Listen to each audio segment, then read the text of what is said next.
Jesus loves the little children, all the children of the world. Red and yellow, black and white, they are precious in his sight. Jesus loves the little children of the world. Good morning. It's so good to see you today at Sunday school at St. Philip's.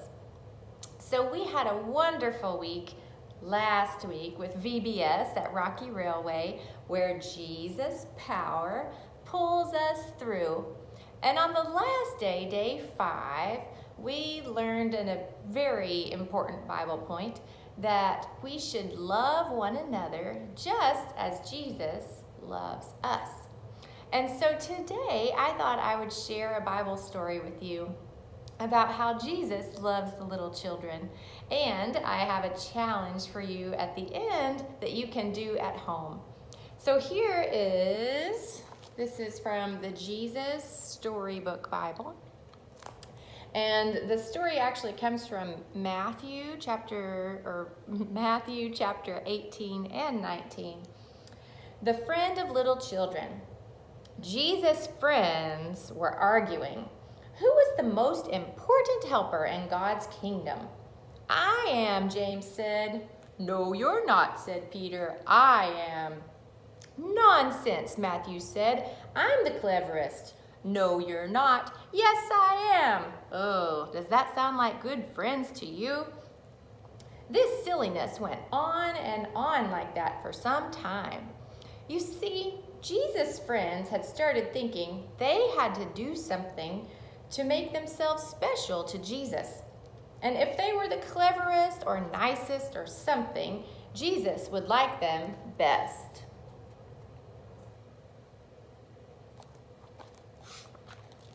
But they had forgotten something God had been teaching his people through the years, that no matter how clever you are, how good you are, or how rich you are, none of it makes any difference, because God's love is a gift, and a gift is free. So while Jesus' friends were arguing, some people who knew all about getting gifts, in fact, you might say they were gift experts, had come to see Jesus. Who were they?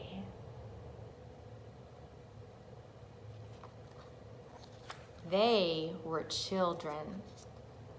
Jesus' helpers tried to send them away. Jesus doesn't have time for you, they said. He's too tired. But they were wrong. Jesus always had time for children.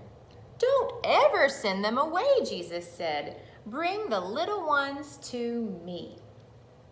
Now, if you had been there, what do you think Jesus would have done when he said, bring them to me? Would he have said, oh no, you're not dressed the right way, or I don't have room for you on my lap. I already have another child here. Of course not. You would have done just what these children did. Run straight up to Jesus and let him pick you up in his arms and swing you around. And then he would sit you on his lap and listen to your stories. You see, children loved Jesus. And they knew they didn't need to do anything special for Jesus to love them. All they needed to do was to run into his arms, and that's what they did. Well, after all the laughing and games, Jesus turned to his helpers and said, no matter how big you grow, never grow up so much that you lose your child's heart, full of trust in God. Be like these children.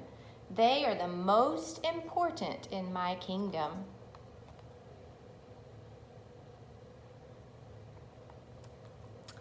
And as I promised, I have a good friend challenge for you today, because Jesus' power helps us be good friends. Jesus' power helps us be good friends.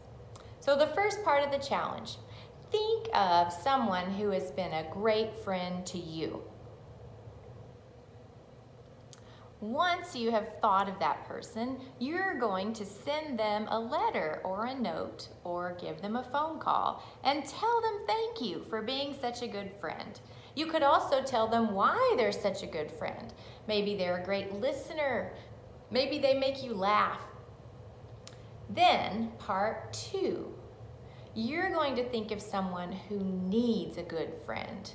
Who do you know that might be going through a hard time? Maybe they're feeling lonely.